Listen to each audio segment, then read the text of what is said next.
Today is a significant anniversary for me. Today it's been exactly 25 years since my accident. Every year on this day, I take some time to reflect on what happened and how my life has changed since I was 16 years old. On November 11th, 1997, I was rehearsing for my high school's musical production of The Wizard of Oz when a trap door was opened directly behind me. I had no idea. And to make a very long story short, I took one step backwards, fell 16 feet, and landed on a cement floor, breaking my neck and severely crushing my spinal cord. In the following months, I fought for my life. I was induced into a coma for 8 days with pneumonia in my lungs, nearly dying of septic shock, and spent almost 6 months in the hospital learning how to live my life as a C5 quadriplegic. Struggled with depression, suicidal thoughts, and fear for my future. I worried that I would not be able to accomplish my dreams now that I was a quadriplegic. But today, I live a very fulfilling life, and I wouldn't change anything that I've been through. Since my accident, I've received 2 bachelor's degrees, learned how to drive a minivan, built my own home, was crowned Miss Wheelchair USA, wrote 2 books, married my Prince Charming, and now I travel all over the country to share my story of resilience as an inspirational speaker. Now, I also want to mention that just 3 days before my accident, one of my classmates and closest friends, Serena Murray, was in a car accident in which she suffered a traumatic brain injury. Our community rallied around both of us during that time, and I just want to acknowledge Serena and the fact that she is also looking back on 25 years since her life changed dramatically like mine did. 25 years is pretty significant for both of us. So every year since my accident, I try to find a unique way to reflect back without being redundant from prior years. I thought about doing some kind of event like we did on my 20th anniversary. How can I capture 25 years? How can I make it special? I decided to get to the root of a topic that I have struggled with after my accident, that others struggled with after my accident, and that most people struggle with when they go through something traumatic. And that topic is blame. As I was cleaning out a bedroom this summer, I came across a pile of newspaper articles that were published in the days, weeks, and months after my accident. After going through these articles, I decided that I wanted to share them in a video and answer the question, do I blame anyone for my accident? And the short answer is no.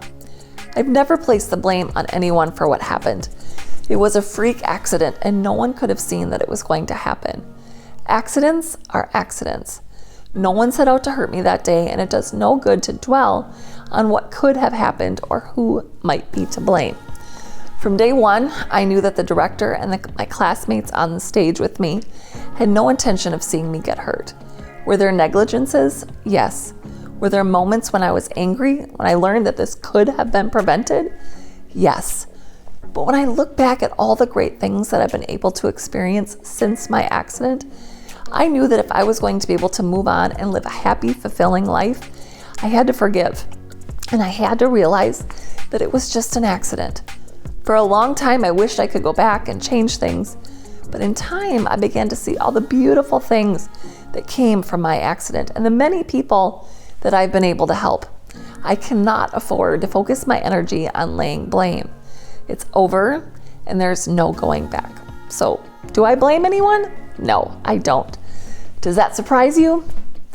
Well, let me tell you something that has surprised me in learning how my accident caused trauma to those who were there that night, as well as some of my loved ones who weren't even there. Survivor's guilt is very real. It happens in war, it happens in car accidents, and it happened after my accident. Over the years, I've met people who have spinal cord injuries due to car accidents, and they've told me that the person driving the car often carries immense guilt over the injuries that occurred.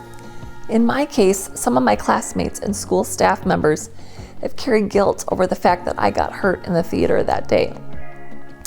Over the years, people who were there on the day of my accident have either approached me or written to me and apologized because they still feel guilty about what happened. People have suffered nightmares because of it. People who were nearby have agonized over the fact that they didn't catch me, or prevent me from falling. Someone once told me that they noticed that the trap door was open during a prior rehearsal, but didn't say anything to warn us. They've always wondered how things would be different if they had spoken up. Let me make this very clear. I love my life, and I'm heartbroken when I hear that people carry this guilt, thinking they could have prevented my accident from happening. I especially look at my fellow classmates. We were so young. We were all just kids. We were amateurs, and we did not know what we were doing. Honestly, nothing could have changed the outcome. Today, I know that what happened 25 years ago is one of the biggest blessings in my life. I shudder to think where I would be today if it had not happened. I'm thankful for everything that I've been through. I cherish my life. Now, is my life always easy? Of course not. There are many days when I have frustrations, but that's in every life, walking or not, quadriplegic or not. Life has challenges.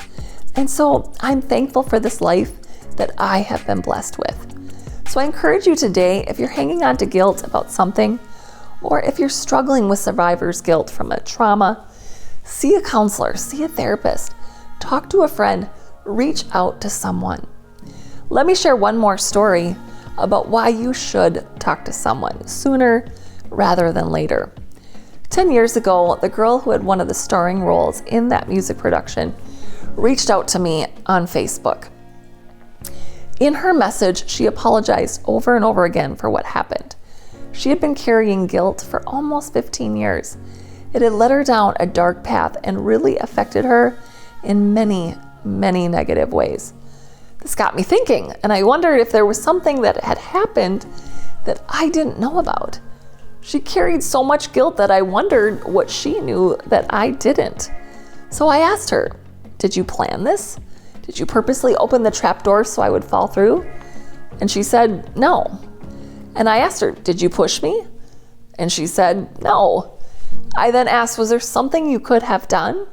And she said, "No." And so I said, "Why are you carrying this? I don't hold you responsible for this. I don't see anything that you could have done differently." I was trying to get to the bottom of why she was carrying all this guilt, and it just came down to the fact that she felt guilt for being there. There was nothing she could have done that would have prevented my accident from happening. How I wish that she would have reached out to me sooner. I mean, if she had connected with me after I returned to school and shared her thoughts, I could have reassured her that she couldn't have done anything differently. She didn't play a part in my accident happening, and I could have helped her avoid all the negative spiraling that occurred due to this guilt that she was carrying. We ended up getting coffee together and hanging out a few times, and I'm so glad that we had the chance to reconnect and to help her heal. So what good does it do to hang on to guilt? What good does it do to carry that burden? Sometimes we carry demons inside of us, and we feel that if we shared them with someone, it would be shameful. We fear that by sharing that people will disown us or think we're awful. But honestly, it's when we share our struggles and our guilt, we begin the process of healing. Guilt hurts the most when we hide it inside. So if any of this struck a chord with you and you're carrying guilt over something, get some help to work through your feelings. Because of all the processing that I've been able to do, and the fact that I don't blame anyone for what happened, I am celebrating my 25-year anniversary. I am blessed beyond measure. Now I'm going to show you some of the newspaper articles that were written in the weeks and months after my accident. Some of these articles also talked about Serena too. If you want to read the article more in depth, just pause the video to read. Thank you for tuning in and for helping me celebrate my anniversary.